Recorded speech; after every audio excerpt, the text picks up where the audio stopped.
2019. The year is upon us. Well, I think it's time we do a nice new studio tour. Let's get into it.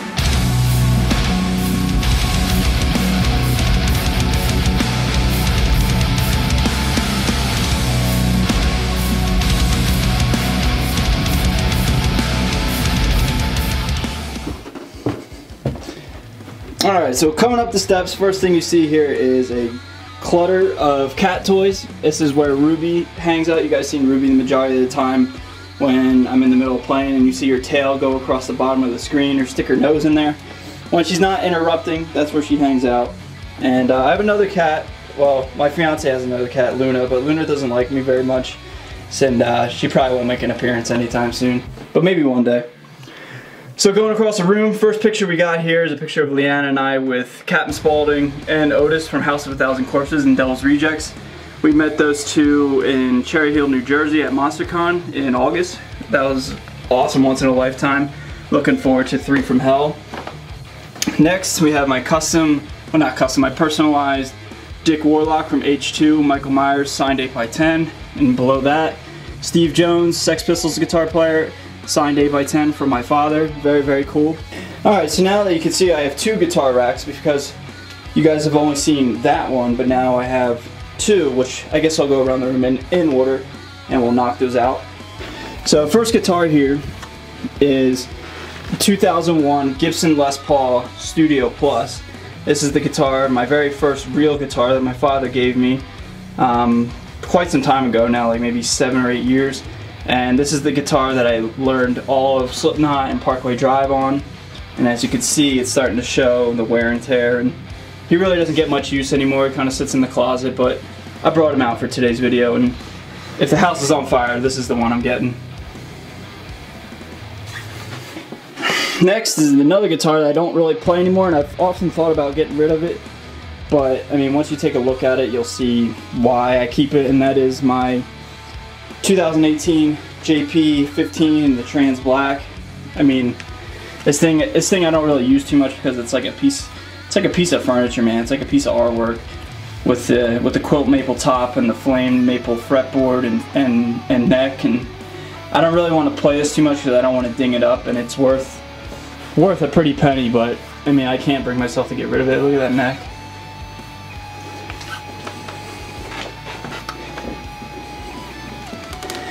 Next picture we got is my Kane Hodder signed 8x10 from Friday the 13th Part 7. Say what you want about the movie, it kind of sucks, but Kane Hodder is in fact the best Jason. I don't care what anybody says. So that's a very cool piece to my studio. Next guitar is a guitar that I nicknamed Big Brother because it is 5 days older than I am. This is my 1992 Gibson Les Paul Standard. I've had this guitar for about 2 years now, and much like the first 3 guitars you saw, I don't really play it that much, but I'll never get rid of this one just because of the sentimental value and how it's just about the same age as I am, and it's cool, man. It's a cool, nice little Les Paul. So I think I'll keep this all stock. Alright, next is an addition to this studio that you guys saw about 2 months ago, and it's one of my favorite guitars that I own right now. And this guitar is out of production. That is my 2014 Jim Root Strat with the maple board and the cream finish. This guitar is very, very heavy compared to my black one, which I'll get to later on, obviously, but I just like it because I'm trying to complete the set of all the Jim Root stuff, and I just love the maple board. I think it just looks classy, and it just sounds killer, man. One thing about these Jim Root models is they ding up so easily. Like I got this thing virtually unscathed, and I don't abuse my guitars, man, but like just the slightest ding, like look at that. It looks like it's like a 10-year-old guitar already. And I like that about these guitars, man. They wear in so easily, and it's really, really cool. Alright, next. Come to my Strandberg 8-string. Unfortunately, I have to talk bad about Strandberg.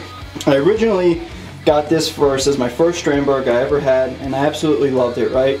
So I wanted to get the 6-string model, but I accidentally, or however you want to call it, the nut right here, see this black right here?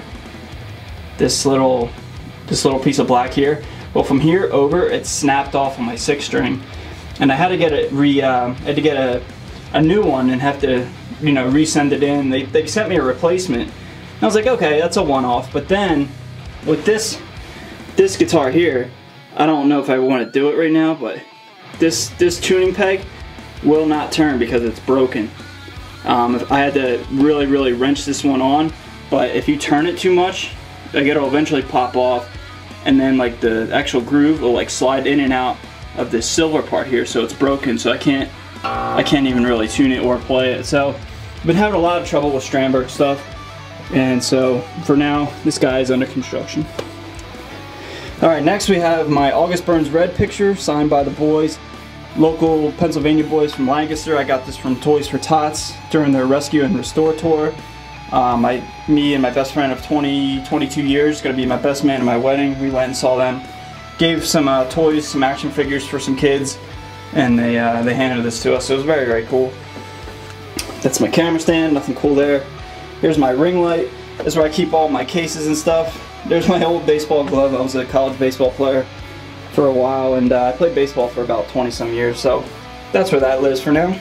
Alright, next pictures, we have an early picture of signed by Hailstorm, another local Pennsylvania band. I saw them in like 2009, and so my dad picked this up at, I forget where he got it, but this was before they were even big, and now, you know, they're one of the biggest rock bands out there. So I had to frame that up and get it in the studio for you guys. Below here is my framed O.J. Simpson picture. I met O.J. Simpson in person, and the picture that goes along with this is inside here. And yeah, so this is worth a lot of money. We have my Janet Leigh, let me get the light out of here. My Janet Leigh signed Psycho poster, rest in peace Janet Leigh.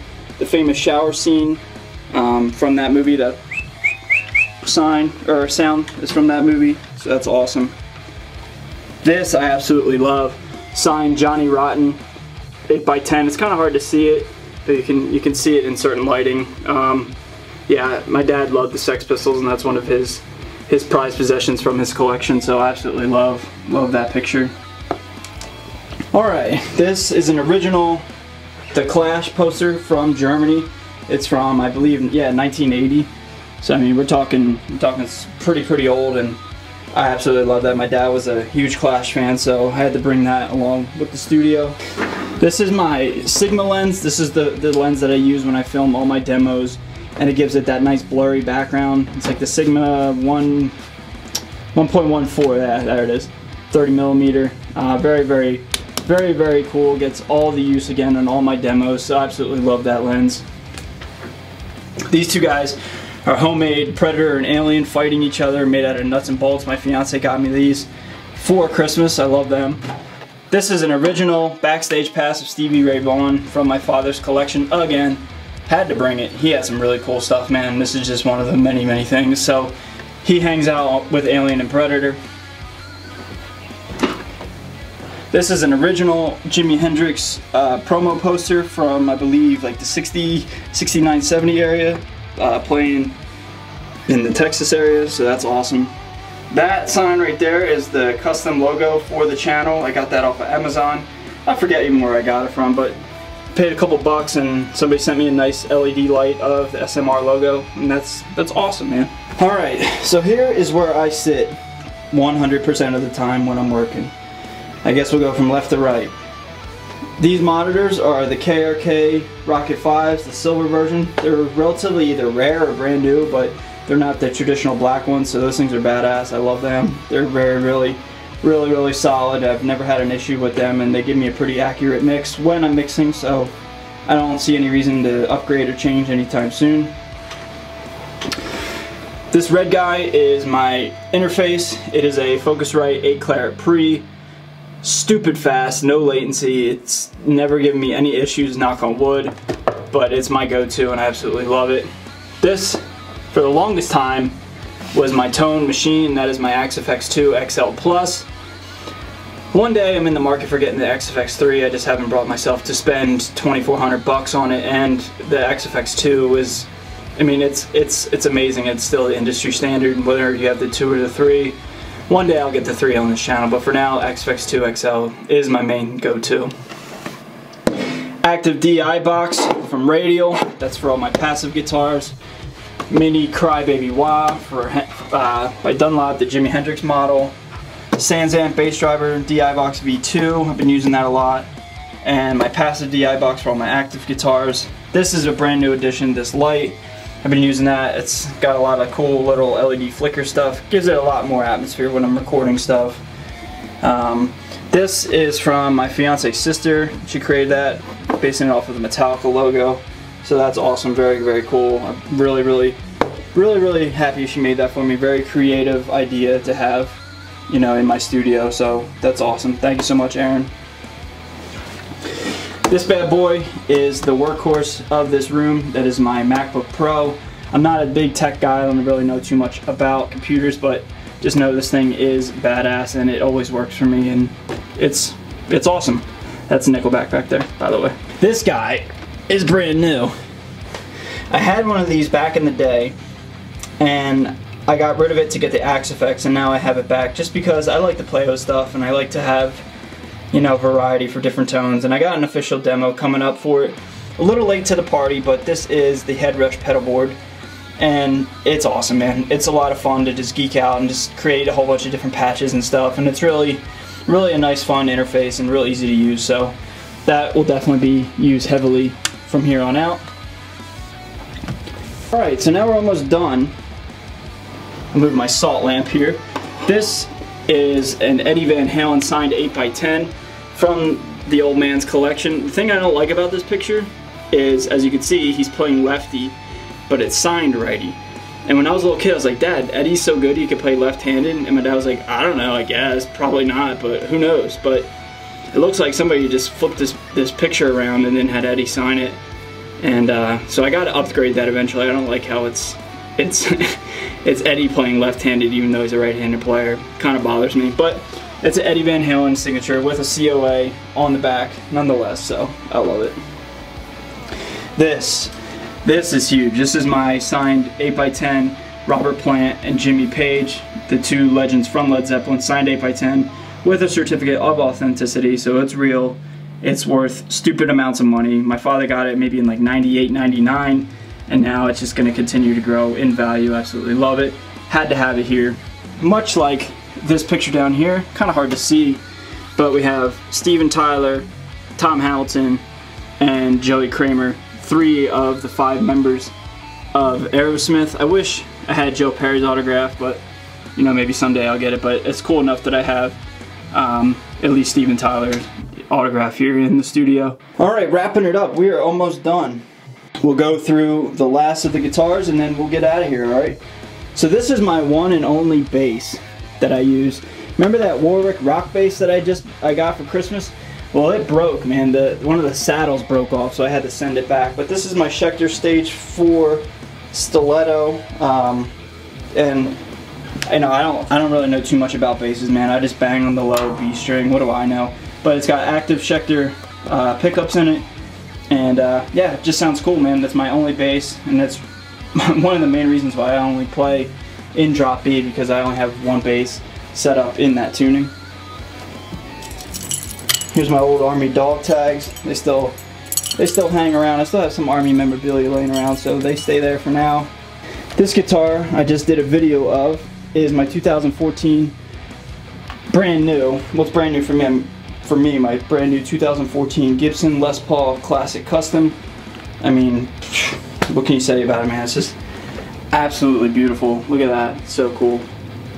So this guy will get some serious use here in the future. The workhorse on the channel is this bad boy right here. This is my 2018 Jim Root Fender Strat, the ebony board with the black finish, and as you can see, just by having it for just about a year now, like how worn in it is and like just how beat up it is. Again, these guitars, they wear in so nicely. I barely play it, like I play it hard and I play it aggressive, but it looks like it's 15 years old, man, with all these nicks and dings and like all the wear on my forearm there and stuff. I just absolutely love this thing. EMG 8160. This is my go-to workhorse. The latest edition of the Jim Root collection is my Mexican Jim Root Telecaster 8160 12-inch fretboard radius. I mean, I just did a review and a demo of this guitar about a week ago, and I like it a lot. I really do. Not as much as I like the Strats, but again, I'm trying to complete the set, and you know, you can't not complete the set without having Jim Root's Telly. So very, very cool. This is my Strandberg Bowden 6-string metal with the Fishman Fluence Moderns pickups in it. Now, this guitar is awesome. It's lightweight, it's stupid fast. I did Afterlife on it and Floods. But again, when I first got the first one of this, I broke off this part right here. It snapped off just by gently tightening the Allen key on the high E string, C sharp string, whatever you want to call it.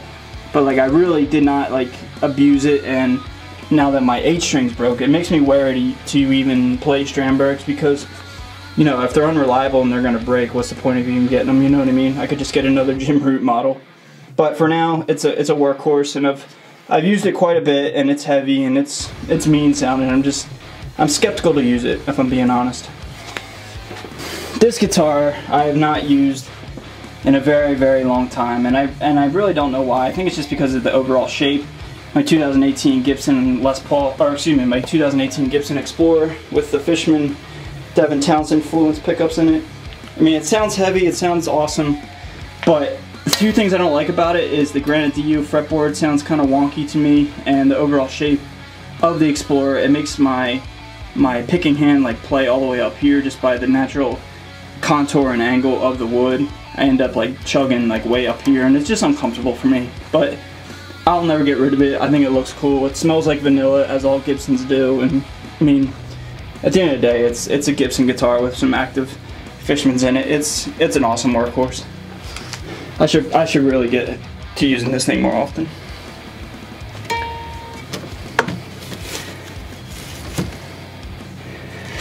And last but not least is the guitar I got last in 2018, and that is my Schecter C1 SLS Elite Evil Twin.